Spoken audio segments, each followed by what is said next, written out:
Hello दोस्तों, मैं हूं आपकी होस्ट और आज की मेरी इस कहानी का नाम है पतिव्रता। ये कहानी है उत्तर प्रदेश के लखनऊ शहर की। वहाँ एक उस्मानी परिवार रहता था। उस परिवार में कुल 7 लोग रहते थे। शबाना और उसका परिवार। शबाना घर की बड़ी बेटी थी और हमारी कहानी की हीरोइन। शबाना के 2 छोटे भाई साद और साकिब थे। इनके अलावा उसके अम्मी अब्बू और दादा दादी रहते थे। शबाना को सब शब्बो कहते थे। उनकी एक पुश्तैनी हवेली थी और उस्मानी परिवार पिछले कई सालों से उस हवेली में रहा करता था। शबाना पेशे से एक डॉक्टर थी और उसने बीएमएस की डिग्री ले रखी थी और वो किसी मल्टीपर्पज़ वेल नोन हॉस्पिटल में काम करती थी।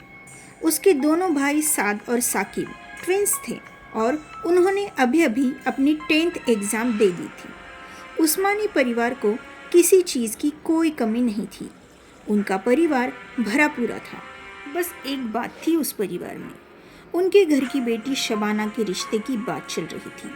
पिछले 4 सालों से वो अपनी बच्ची के लिए अच्छा रिश्ता ढूंढ रहे थे।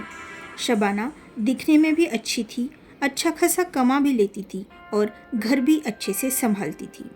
इतनी सर्वगुण संपन्न होकर भी रिश्ते उनके घर तक आते ही नहीं थे। शबाना की वैसे तो कुछ ज़्यादा अपेक्षाएं नहीं थी।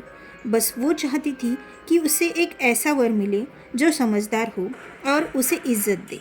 बस शबाना की परिवार वालों की भी कुछ अपेक्षाएं नहीं थी। वो बस खानदानी, नमाजी और अच्छे आचरण वाले लड़के को तलाश रहे थे। जितने भी रिश्ते आए वो कुछ न कुछ बहाने से घर तक पहुंचते ही नहीं थे और जो घर पर आकर चले गए वो वापस ही नहीं आते थे। और जब दोनों पार्टी को सब कुछ पसंद आता तो लड़के वालों के साथ कुछ बुरा हादसा होता और वो लोग फिर शक करते और वापस ही ना आते। शबाना और उसके घर वाले परेशान हो चुके थे।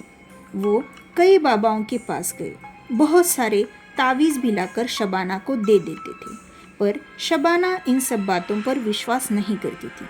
उसके घर वाले इस बात के लिए उस पर बहुत नाराज़ होते, पर वो किसी की न सुनती। शबाना अब 29 की हो चुकी थी। उसके घर वाले अब हालात के आगे हार चुके थे। उन्होंने शबाना को खुद ही अपने लिए वर ढूंढने को कहा। तब शबाना ने तय किया कि वो अपनी असिस्टेंट डॉक्टर श्वेता को इसके बारे में पूछेगी। वो श्वेता को मैट्रिमोनियल साइट के बारे में पूछती है। श्वेता ने हाल ही में अपना नाम वहाँ पे रजिस्टर करवाया था और उसकी शादी भी तय हो गई थी और अभी 15 दिनों में ही उसका ब्याह होने वाला था। इसलिए शब्बो ने उसी को पूछना उचित समझा। श्वेता ने ही उसे सारी प्रोसीजर बता दी और उसने खुद ही उसके नाम को रजिस्टर करवाया। नाम रजिस्टर होते ही श्वेता खुशी से शब्बो को बोल ही रही थी कि अचानक श्वेता को चक्कर आने लगा। उसे बहुत तेज सिर दर्द होने लगा और उसको ऐसा लगा जैसे कोई उसके पीठ पर मार रहा हो। उसे उल्टी आने लगी और वो भागती हुई वॉशरूम की तरफ गई। वहाँ उसे उल्टी तो नहीं हुई, लेकिन उसकी आंखों से पानी आने लगा। उसने फटाफट मुंह पे पानी मारा। अब उसको थोड़ा ठीक महसूस होने लगा। मुंह को साफ करने के लिए जैसे ही उसने बेसिन के ऊपर लगे मिरर में देखा तो श्वेता को लगा जैसे उसके पीछे कोई काला साया है और वो साया एक रूप धारण करने लगा। श्वेता ने झट से पीछे मुड़ के देखा तो एक डरावना चेहरा उसके सामने था। उस डरावने चेहरे ने चिल्लाकर श्वेता के ऊपर छलांग लगाई। श्वेता भी जोर से चिल्लाई और अपनी आंखें बंद कर ली। उसको लगा जैसे वो चेहरा उसे मार ही देगा। तभी शब्बो उसको आवाज़ देने लगी। शब्बो की आवाज़ सुनकर श्वेता ने अपनी आंखें खोली और वो इधर उधर देखने लगी। शब्बो ने कहा, श्वेता, अरे क्या हुआ तुमको? मैं कब से आवाज़ दे रही हूँ, तुम्हारी तबीयत तो ठीक है ना? श्वेता को अभी भी वो भयानक चेहरा याद आ रहा था। उसे शबाना की बातें ही सुनाई नहीं दे रही थी। वो सिर्फ एकटक शबाना को देखे जा रही थी। उसे ये तो दिख रहा था कि शबाना कुछ बोल रही है, पर वो क्या बोल रही है वो ये बातें समझ ही नहीं रही थी। शबाना की बातें श्वेता के कान तक पहुंच ही नहीं रही थी। शबाना ने फिर से एक बार श्वेता को आवाज़ दी और उसके कंधे को पकड़कर ज़ोर से हिलाया। श्वेता को जैसे अचानक होश आ गया। वो चौंक गई और डर कर शबाना के गले लग गई। शबाना उसको समझाते हुए कहने लगी, श्वेता, मैंने कहा था तुम्हें डबल ड्यूटी मत करना। तुम तो मेरी बात सुनती ही नहीं। कल तुमने डे शिफ्ट की और इमीडिएटली नाइट शिफ्ट कर ली। क्या ज़रूरत थी तुम्हें इतना लोड लेने की? सुमन को कुछ बहाना बोल देती कि तुमको पॉसिबल नहीं है, पर नहीं, तुम तो अच्छाई की मूरत हो ना। देखा क्या हाल हुआ 2-2 शिफ्ट की वजह से। श्वेता को भी लगा कि शबाना ठीक कह रही है। दरअसल सुमन श्वेता की नेबर थी। सुमन की नाइट शिफ्ट थी, लेकिन उसके घर से इमरजेंसी आ गई तो उसको जाना पड़ा और उसने श्वेता से रिक्वेस्ट की।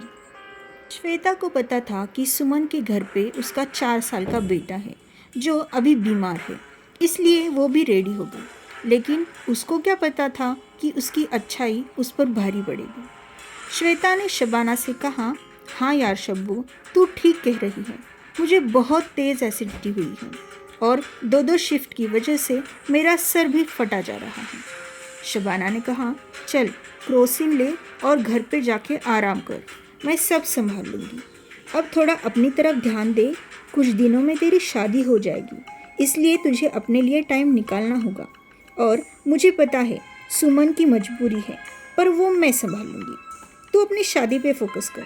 चल अब ये टैबलेट ले और जल्दी से निकल, और हाँ, घर जाकर एक फ़ोन ज़रूर करना। श्वेता ने हंसते हुए हाँ में सिर हिलाया, टैबलेट खा ली और अपने घर जाने लगी। रास्ते में फिर से वो वही सोचने लगी। उसे वो वॉशरूम वाला सीन याद आ गया। उसने भगवान का नाम लिया और अपने घर चली गई। श्वेता के साथ जो हुआ ये आरंभ था, या यूँ कहो ये पहला संकेत था। श्वेता को कोई वहम नहीं हुआ था, वहाँ पर काला साया मौजूद था। जब श्वेता ने शबाना का नाम मैट्रिमोनियल साइट पे रजिस्टर करवाया, उसी वक्त से ही वो साया वहाँ अपना अस्तित्व दिखाने आ गया था। वो काला साया किसका था? शबाना का नाम रजिस्टर करवाने के बाद ही उसने अपने अस्तित्व का एहसास क्यों करवाया? क्या था उस काले साये का राज? ये सब जानने के लिए सुनते रहिए पतिव्रता।